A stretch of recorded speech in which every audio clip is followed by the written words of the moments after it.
Hey, so there's a new Sonic movie.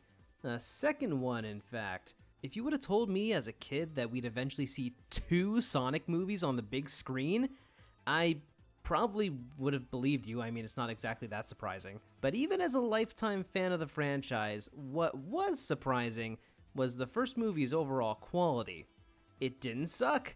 In fact, it was actually pretty good. When they first revealed the movie, it started out as a huge internet laughingstock that ended up being hailed in the end as a shockingly good video game-based movie. And that was awesome to see because those in the past haven't exactly had the best track record. Monkey! And considering all that, I'm inclined to agree. Yeah, I really liked the first Sonic movie quite a bit. Its biggest initial issue that really had people concerned, of course, was that original god-awful Sonic design that they're prepared to gift to the world.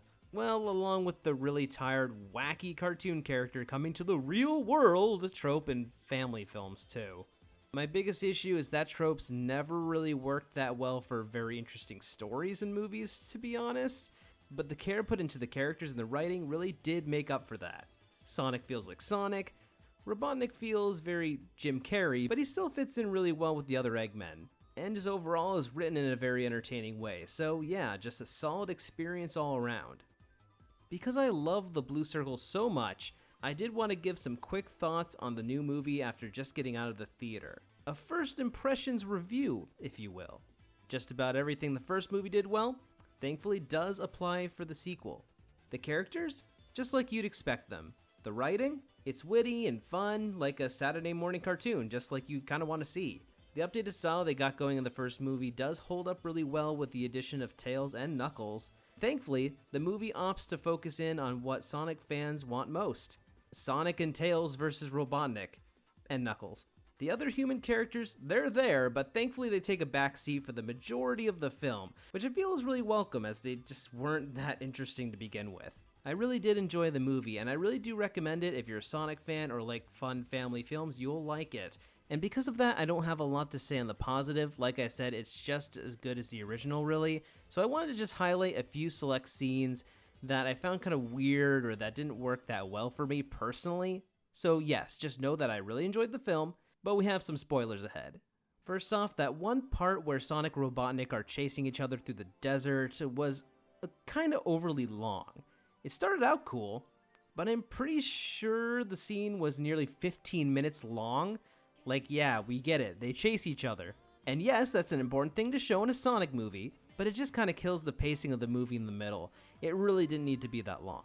The scene where Robotnik finds Knuckles and asks him to join him in his world conquest.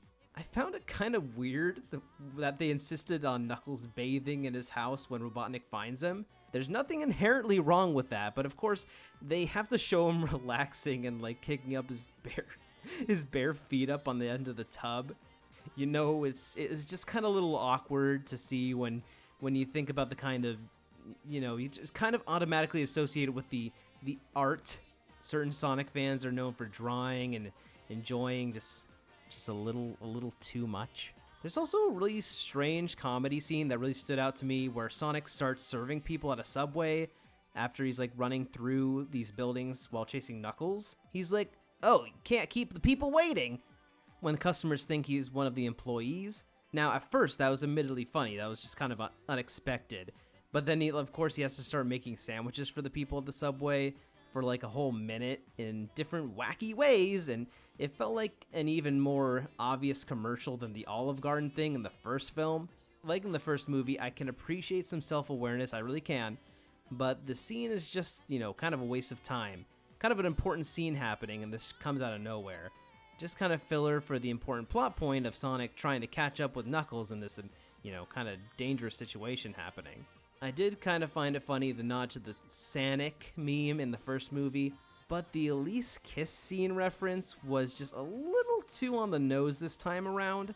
Like, haha, Sonic gets kissed on the lips by a human girl near the end. So funny. Remember when the game did that? Again, just kind of like the Knuckles thing, it's a little awkward for a movie like this and unnecessary. It really doesn't add anything.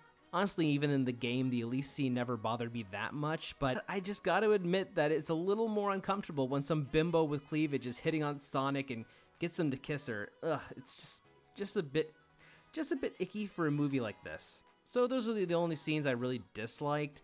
Otherwise, I think the movie could have been a little bit shorter. I think they could have told this story while cutting at least 15 minutes or so out of it. Like the scenes I mentioned, they add nothing to the fun adventure characters, and would have made the film a more appropriate length for the most viewers. Like I said, I mainly wanted to focus on the negatives because it's just about as good as the first movie, which is awesome. I'm so pumped that the sequel held up so well to the first one, which was already such a shock to see being so good. And honestly, the sequel might have the slight edge for cutting out some of that fish out of water, wacky cartoon character coming to the real world stuff, because that's just gotten really boring. So yeah, I liked it. I give it a 7 blue spheres out of a 10 blue spheres.